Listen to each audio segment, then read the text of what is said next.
Breaking news నకిలీ liquor scam లో అద్దెపల్లి జనార్దన్కి ఈ నెల 17 వరకు రిమాండ్ విధించింది న్యాయస్థానం. ఈ మేరకు విజయవాడ 6వ అడిషనల్ జ్యుడిషియల్ మెజిస్ట్రేట్ కోర్టు న్యాయమూర్తి లెనిన్ బాబు తీర్పు వెలువరించారు. దీంతో నెల్లూరు జిల్లాకు అద్దెపల్లి జనార్దన్ను తరలిస్తున్నారు పోలీసులు.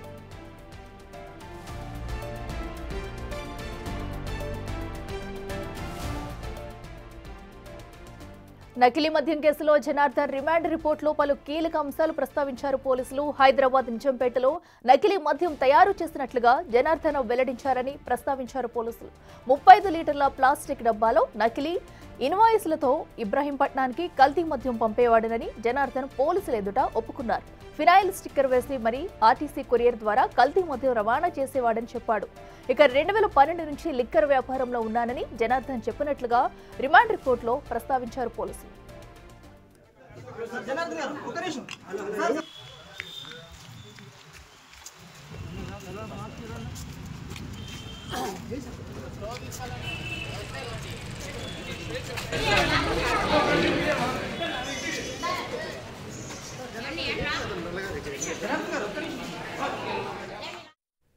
రెడ్డికి ఇదే అంశానికి సంబంధించి మరింత సమాచారం మా ప్రతినిధి రాజేష్ లైవ్ లో అందిస్తారు. రాజేష్ చెప్పండి, అటు జనార్దన్ రిమాండ్ రిపోర్ట్లో అయితే కీలక విషయాలైతే వెల్లడించారు. సో కల్తీ మద్యం సరఫరాకు సంబంధించి అన్ని విషయాలు కూడా తను ఒప్పుకున్నట్లుగా తెలుస్తుంది. మరి ఇంకా ఎలాంటి డీటెయిల్స్ బయటకు వచ్చాయి? ఇంకా ఎవరైనా బయటకు వచ్చే అవకాశం ఉందా? ఖచ్చితంగా చాలామంది బయటకు వచ్చే అవకాశం కనబడుతుంది. ప్రస్తుతానికైతే విజయవాడలోని తాలూకా కోర్టు జనార్దన్ రావుకి ఈ నెల 17 వరకు రిమాండ్ విధించింది.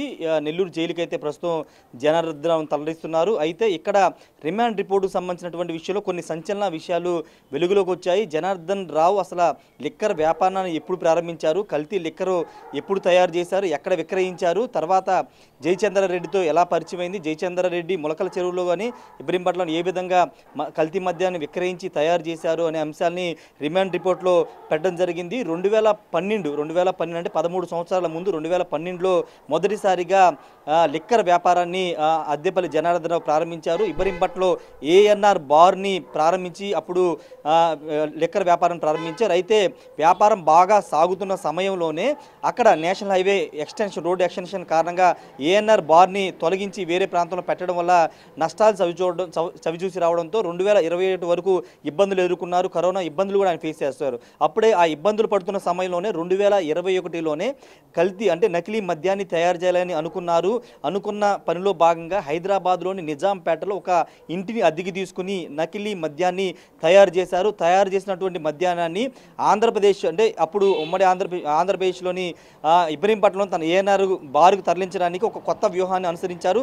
అదేంటంటే 35 లీటర్ల బాటిల్లో నకిలీ మద్యాన్ని తయారు చేసి నకిలీ మద్యాన్ని నింపి దాని మీద ఫినాయిల్ స్టిక్కర్ అని నమ్మించే ప్రయత్నం చేయడానికి ఫినాయిల్ స్టిక్కర్ అంటించారు. స్టిక్కర్ అంటించి కొరియర్ ద్వారా దాన్ని పంపించి ఇక్కడ ఈ కేసులో, ఈ కల్తీ లిక్కర్స్ కేసులో A3కు ఉన్నటువంటి హజీ రిసీవ్ చేసుకునే విధంగా ప్లాన్ వేశారు. అది సక్సెస్ఫుల్గా కొనసాగింది. ఆ విధంగా 2021-22 వరకు అదే విధంగా చేశారు. 2022లో నలుగురితో కలిసి హైదరాబాద్లో E7 అనే బార్ని స్టార్ట్ చేశారు. ఆ E7 అనే బార్ని వేదిక చేసిన అంతకుముందు వరకు ఒక ప్రైవేట్ రూమ్లో తయారు చేసినటువంటి కల్తీ మద్యాన్ని అధికారికంగా వాళ్ళు E7 అనే బార్ను ప్రారంభించి ఆ బార్లోని కల్తీ లిక్కర్ని తయారు చేసి అదే విధంగా ఏ విధంగా అయితే గతంలో చేశారో 35 లీటర్ల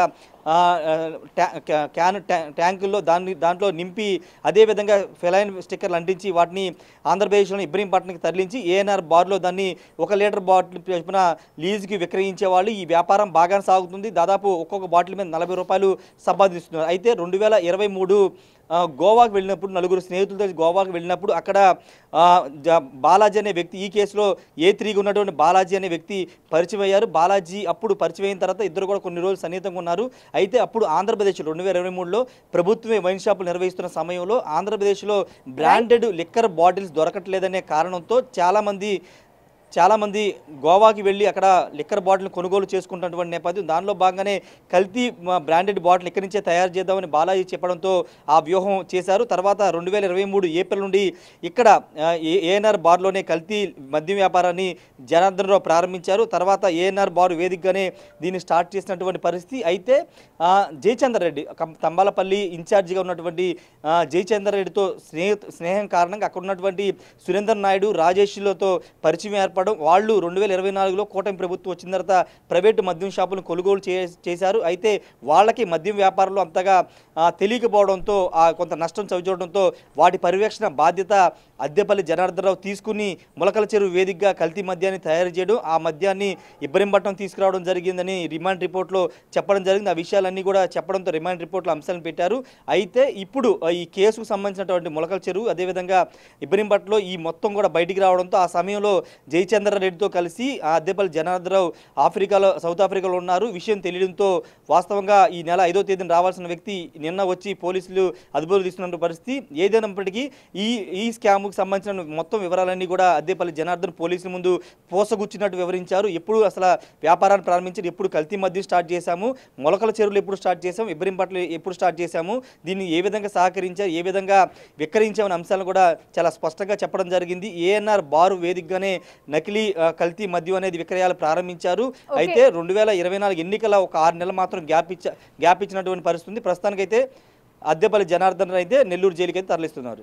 right Rajesh, thank you. So ఏదైతే అటు జనార్దన్ అయితే ప్రస్తుతం 17వ తారీఖు వరకు కూడా రిమాండ్ అయితే విధించారో, అయితే రిమాండ్ రిపోర్ట్ లో పోలీసులు కీలక విషయాలు అయితే వెల్లడించారని చెప్పాలి. అసలు తను కల్తీ మద్యానికి పాల్పడినట్లు ఎన్ని రోజుల నుంచి చేస్తున్నారు, ఎలా వీటిని సరఫరా చేశారు, అన్ని విషయాలను కూడా పోలీసుల ఎదుటైతే జనార్దన్ ఒప్పుకున్నారు.